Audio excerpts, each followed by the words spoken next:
Stay connected with the world through WION. Like the page on Facebook. Follow us on Twitter for new alerts. Instagram for videos and images. And the website for the latest news, views and analysis. WIOnews.com.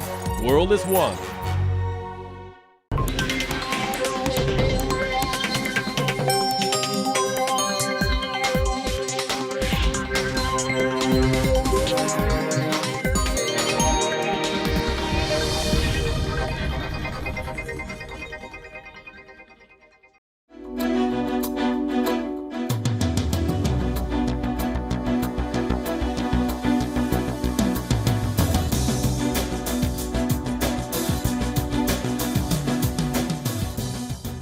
Hello and welcome to this week's West Asia Post with me, Ghadi Francis, our weekly show where we bring you stories from the world's most volatile region.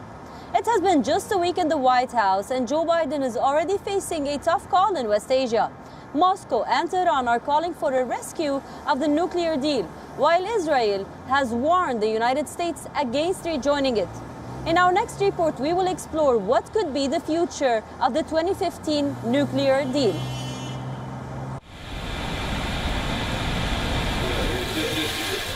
In 2015, Iran and 6 other world powers emerged out of months of negotiation. The result? A historic nuclear deal with Iran, formerly known as the Joint Comprehensive Plan of Action. It is a step away from the specter of conflict and towards the possibility of peace. Iran agreed to limit its nuclear activities, and in return, its crippling economic sanctions were lifted. All was well until this happened. US President Donald Trump felt that the deal did not go far enough. So in May 2018, he decided to walk away from it. I am announcing today that the United States will withdraw from the Iran nuclear deal. Since then, tensions have just escalated between the two countries. But the election of Joe Biden has changed the landscape. Biden was Obama's vice president when he signed the nuclear deal, and now he wants to return to it. But the challenges that Biden now faces are unique. The 46th US president wants Iran to return to full compliance. His demands come as Tehran is currently enriching uranium at a dangerous level. Newly appointed Secretary of State Antony Blinken reiterated that while the United States was ready to ease sanctions, it will only happen if Iran returns to full compliance with the 2015 deal. President Biden has been very clear in saying that if Iran comes back into full compliance with its obligations under the JCPOA, the United States would do the same thing. And then we would use that as a platform to build with our allies and partners what we call a longer and stronger agreement, and to deal with a number of other issues that are deeply problematic in the relationship with Iran. But we are a long ways from that point. Iran is out of compliance on a number of fronts, and it would take some time, should it make the decision to do so, for it to come back into compliance, and time for us then to assess whether it was meeting its obligations. So we're not there yet, to say the least. On the other hand, Iran is adamant that the US must end its sanctions first, and Russia is now echoing its claims. Moscow and Tehran have called for a rescue of the deal, saying that the United States should lift the sanctions first. We hope that the efforts that are now being made will yield results that will make it possible to preserve the JCPOA, and the United States will return to full implementation of the said Security Council resolution. And this will create conditions for compliance with all the requirements of the nuclear deal by the Islamic Republic of Iran.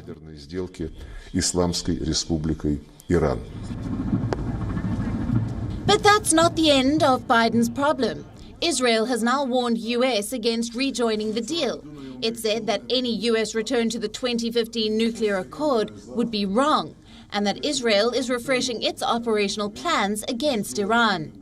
ראינו לאחרונה עם חילופי הממשל בארצות הברית, האיראנים הודיעו כבר. Recently, we have seen, with the change of the administration in the US, the Iranians have already announced that they want to return to the previous agreement. I would like to state my position, a position I share with all my counterparts when I meet them, across the globe. A return to the 2015 nuclear agreement, or even if it is a similar accord with several improvements, is bad and wrong from an operational and strategic point of view. Such comments by Israel's top general on US policymaking are usually very rare. They are also to have been pre-approved by the government, which means that Israel is now sending a signal to Biden to tread cautiously. Tehran has, however, dismissed Israel's threat as psychological war. Either way, Biden faces a tough call when it comes to JCPOA. And West Asian nations aren't making it easy for the new president. West Asia Bureau, WION, World is One. We prevail. Like always, we will continue to bring you all the latest updates from the heart of the conflict. Don't go anywhere, we have a lot more lined up for today. But first, as usual, let's take a look at what else is making headlines across West Asia.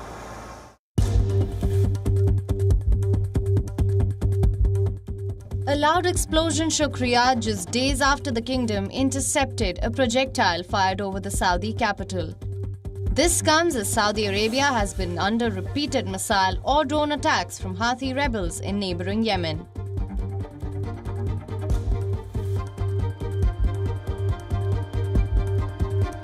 Pope Francis is set to meet Iraqi Shiite leaders Ali al-Sistani on first ever papal trip to Iraq. The meeting holds a strong interfaith component in a country where Christians have faced decades of discrimination.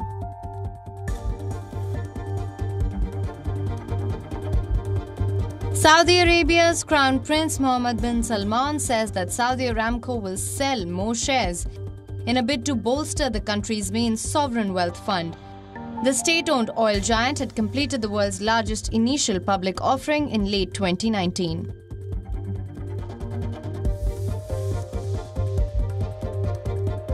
The United States has flown B-52 bombers over West Asia for the third time this year.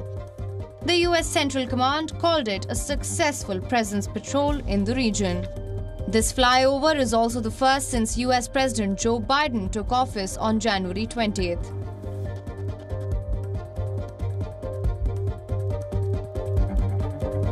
The United States has assured a two-state solution for the Israel-Palestinian conflict at the United Nations. While the Biden administration will undo some Trump-era actions like restoring Palestinian aid, Washington maintains that there is no substitute for Israeli-Palestinian peace. Clashes broke out between the protesters and the security forces in Lebanon's northern city of Tripoli. Now this comes as the country reels from yet another lockdown. The protesters are now rallying against this strict lockdown, which has left them with no means to survive the country's economic collapse. Daoud Tamsah has been out of a job for more than half a year. Before that, he was earning barely $2 a day at a coffee shop in Lebanon's southern city of Sidon.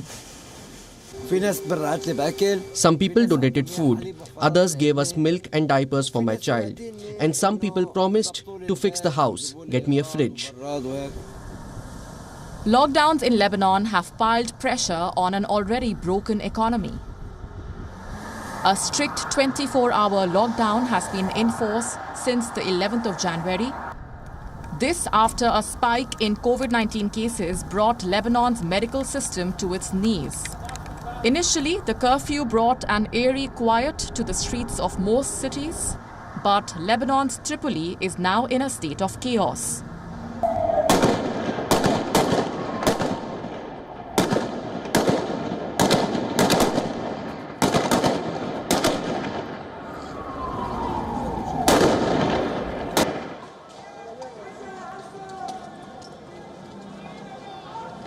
Tanks, tear gas, and tumult mark the streets. I want to deliver a message to the politicians in Lebanon that they led the protesters here. If those protesters weren't hungry, they wouldn't have come here. If bread is not available to the poor, politicians won't be safe, and we will protest every day. Our demands are to reopen shops and reduce a bit in the dollar exchange rate. People can't breathe anymore.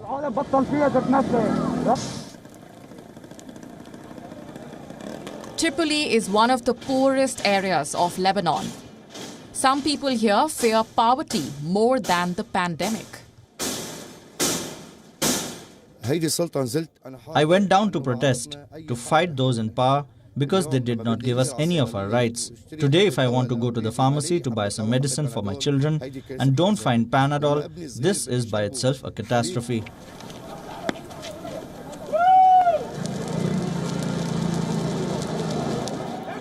The anti-lockdown protests have turned into nights of unrest. Protesters and security forces clashed with each other, and several people have been left wounded.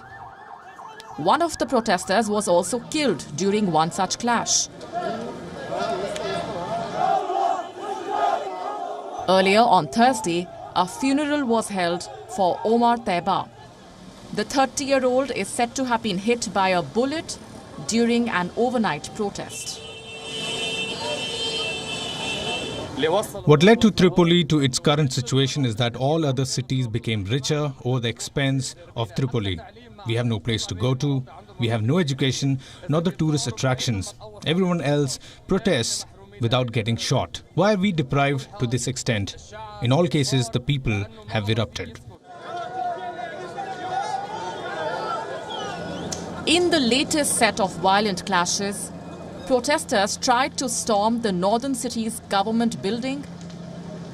Flames were seen engulfing the municipality building, with plumes of grey smoke billowing out of the windows. Firefighters struggled to control the flames as protesters continued their fight against the strict lockdowns. I'm standing with the people here, the poor and hungry people, people who can't find something to eat. This is not the only crisis in Lebanon. Politicians have not been able to agree on a new government. Ever since the last one quit in the aftermath of the Beirut port blast, the country has been left with a caretaker administration, one that is now handling the twin crises. Both a pandemic and an increasingly impoverished society. Lebanon's currency has lost more than 80% of its value since 2019. Public anger has erupted into protests over the economy, corruption, and political mismanagement. With more families struggling to meet basic needs, it looks like Lebanon is staring at a catastrophe in the coming days. West Asia Bureau, WION World is One. The Houthi terrorist label has been a matter of concern in Yemen, especially as the country continues to grapple with the lack of aid. But with the new Secretary of State, Antony Blinken, the United States is looking at reviewing its label and making sure crucial aid reaches the country. Let's take a look. The final days of the Trump presidency were full of last-minute decisions, some that could have changed the fate of West Asia. But now with Joe Biden in the White House, the region is now anticipating the reversal of a lot of these policies. One of them is the terror designation for Yemen's Houthi rebels.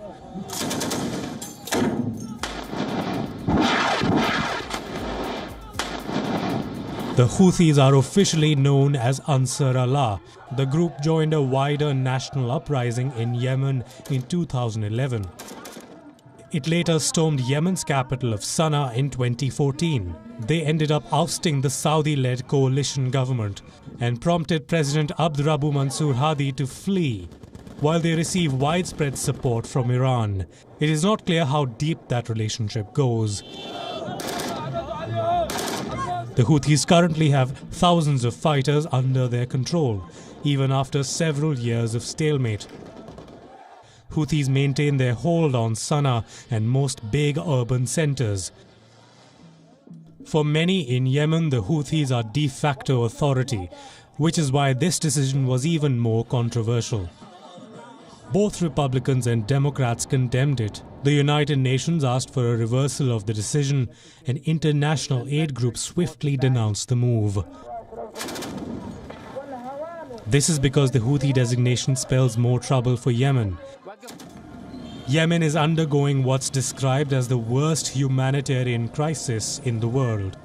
The country has been mired in conflict since 2014. It all started with a fight between the Saudi-led coalition and rebels. Since then, the war in the West Asian country has killed over 100,000 people, leaving millions suffering from food and medical shortages. The designation now means peace efforts are in jeopardy and a population left without crucial aid. But this is where the Biden administration comes in. Antony Blinken had earlier called for a review of the terror label.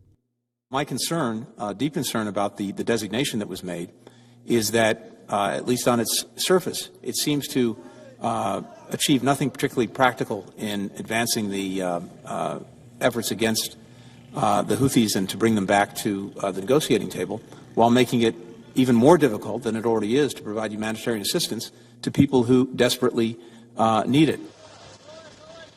With Blinken now confirmed as the United States Secretary of State, all eyes are on the US to review the designation, as Yemen remains on the brink of starvation. West Asia Bureau, WION, World is One. The coronavirus pandemic has not been kind to Jordan's children. With schools closed and families running out of money, many children have now given up their dreams and are working to help their families. Let's take a look. Omar's heart sinks when he walks past his closed school gates. This route is now part of his trip to work in the Jordanian capital of Amman. The 14-year-old had dreams of becoming a pilot, but he now repairs and cleans kerosene heaters. Like many of Jordan's miners, Omar has been forced prematurely into the labor market. This comes as schools have been closed for nearly a year now, and there has been massive economic fallout across Jordan. Every day when I come back home, my hands smell like gas. I take a shower, have a meal, sit with my father, and then go to sleep. I go to work from 9 a.m. to 9 p.m. I work for 12 hours. The 14-year-old earns 3 dinars a day. This helps his family pay their monthly rent. Meanwhile, Jordan's Education Ministry has announced a return to classes next month. This is for kindergarten and some elementary school levels, as well for students in their final year of high school. Everyone else will have to wait until March.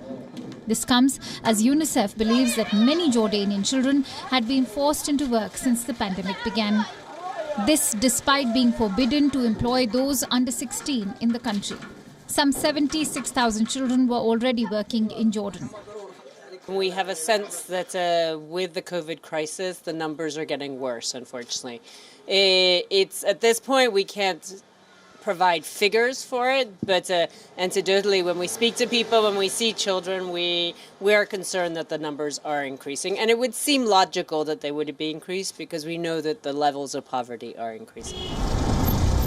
The country's poverty rate has also spiked. The official poverty rate in Jordan was 15.7% last year. But this year, it may increase by 11% over a short term. Experts now fear that child labour rates will surge even higher. Many even predict a decline in the quality and accessibility of education. UNICEF estimates less than a third of school children in the country have internet access. This makes it impossible for the bulk of pupils to follow online classes. But Omar has not given up hope yet. The 14-year-old remains determined to return to school, saying that he won't let the pandemic destroy his dream. West Asia Bureau, WION, World is One. Last week, Baghdad was struck by twin bombings, a rare suicide attack that killed several people in the Iraqi capital. The attack exposed gaps in Iraq's security that have been escalated by the coronavirus pandemic. But this is not the only outbreak that Iraq is dealing with. The country is now struggling with bird flu, as thousands of birds have now been infected. Let's take a look. Iraq has a new virus outbreak on its hands, the bird flu, or the avian influenza. A bird flu outbreak has killed tens of thousands of hens in the country, decimating livelihoods overnight during the pandemic. Authorities are now scrambling to contain the spread.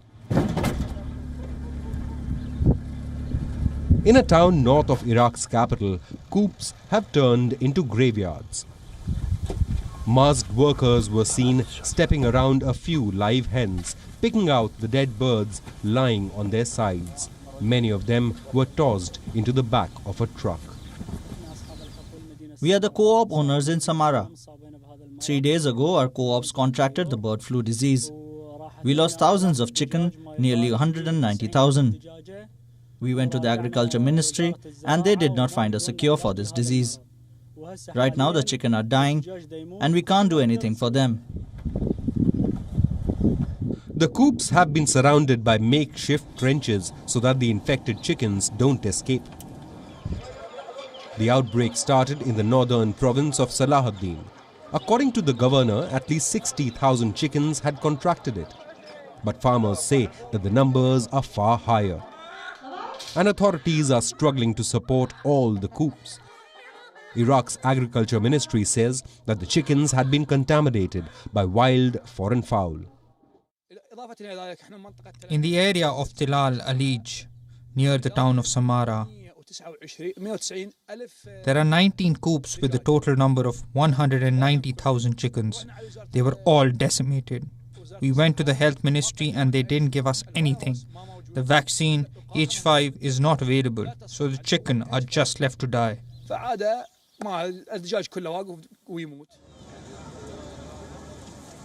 The Iraqi economy is already struggling. Historically low oil prices has led to a devaluation of the currency. And agriculture has been the only silver lining. With imports down, local egg production skyrocketed from 11 million to almost 17 million in 2020. But these numbers are now likely to be slashed. Fearing the spread of bird flu, authorities have banned chicken imports from the south. Many are even closing down their own chicken farms.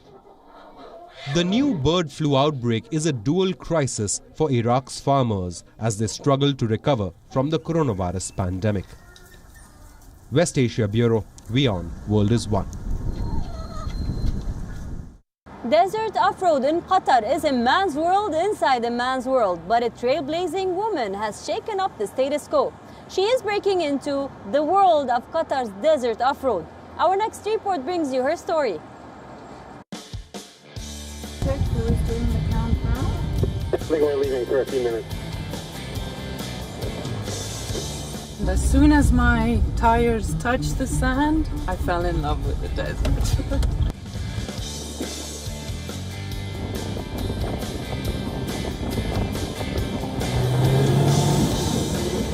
I think it's better to go reverse.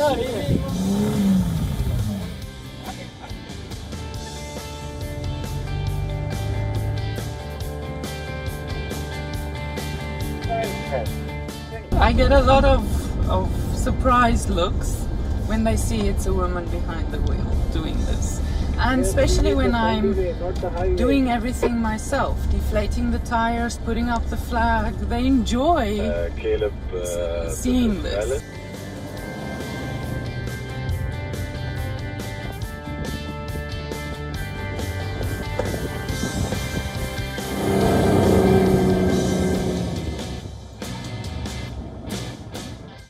That's all we have for you on today's episode of the West Asia Post. I will see you next week with a brand new lineup, bringing you more stories from the world's most volatile region. Until then, stay home, stay safe, I am Ghadi Francis, and you are watching WION World is One.